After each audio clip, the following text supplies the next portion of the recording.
Cloves syndrome जागरूकता दिवस 2025। हर साल 3 अगस्त को दुनिया क्लोव्स सिंड्रोम जागरूकता दिवस मनाती है ताकि क्लोव्स सिंड्रोम एक दुर्लभ और जटिल आनुवंशिक विकार के रूप में जागरूकता फैलाई जा सके। यह दिवस इस चुनौतीपूर्ण स्थिति से पीड़ित लोगों के लिए सामुदायिक समर्थन, शीघ्र पहचान और बेहतर उपचार की उपलब्धता के महत्व पर जोर देता है।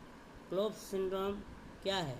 क्लोव्स सिंड्रोम एक जन्मजात विकार कॉन्जेनाइटल डिसऑर्डर है जो जन्म से ही मौजूद होता है। इसका नाम क्लोव्स एक एक्रोनिम है जो इस स्थिति की मुख्य विशेषताओं को दर्शाता है। सी कॉन्जेनाइटल लिपोमेटस ओवरग्रोथ, जन्मजात वसा युक्त ऊतकों की अत्यधिक वृद्धि। एल वैस्कुलर मेलफॉर्मेशंस, रक्तवाहिकाओं में विकृति। ओ ओवरग्रोथ, ऊतकों की अत्यधिक वृद्धि। वी एपिडर्मल नेवी, त्वचा पर असामान्य चकत्ते या वृद्धि। ई स्केलेटल स्पाइनल एनोमलीज, हड्डियों या रीढ़ की हड्डी में विकृति। इस सिंड्रोम से पीड़ित लोगों में वसायुक्त ऊतकों की असामान्य वृद्धि, रक्तवाहिकाओं में खराबी, त्वचा पर असामान्य धब्बे तथा हड्डियों और रीढ़ की संरचना में विकृति देखी जा सकती है। ये लक्षण व्यक्ति को दर्द, शरीर की विकृति, चलने फिरने में कठिनाई और गंभीर चिकित्सीय जटिलताओं का सामना करने के लिए मजबूर कर सकते हैं। क्लोव्स सिंड्रोम अत्यंत दुर्लभ विकार है जिस कारण इसका अक्सर गलत निदान हो जाता है और इसे नज़रअंदाज कर दिया जाता है। इससे इलाज में देरी होती है और रोगी की सही देखभाल नहीं हो पाती है, जिससे जीवन की गुणवत्ता प्रभावित होती है। क्लोव्स सिंड्रोम जागरूकता दिवस इन महत्वपूर्ण उद्देश्यों की पूर्ति करता है।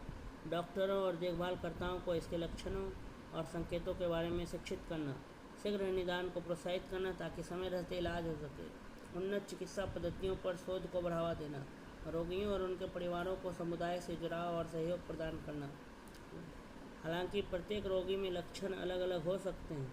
कुछ सामान्य लक्षणों में शामिल है जन्मजात ऊतक वृद्धि, वसायुक्त ऊतकों की गांठें जो अक्सर असंतुलित रूप में बढ़ती हैं, रक्तवाहिकाओं की विकृति, असामान्य रक्त नलिकाएँ जिससे सूजन, दर्द या त्वचा का रंग बदलना हो सकता है, त्वचा संबंधी विकार, मस्सों जैसे घाव जिन्हें एपिडर्मल नेवी कहा जाता है, हड्डियों की विकृति, रीढ़ की समस्याएं जैसे स्कोलियोसिस या अन्य असमानताएं, तंत्रिका संबंधी समस्याएं, गंभीर मामलों में दौरे पड़ना या विकास में देरी हो सकती है। क्लोव्स सिंड्रोम का निदान कैसे किया जा सकता है? इस दुर्लभ विकार का सही निदान करना चुनौतीपूर्ण हो सकता है।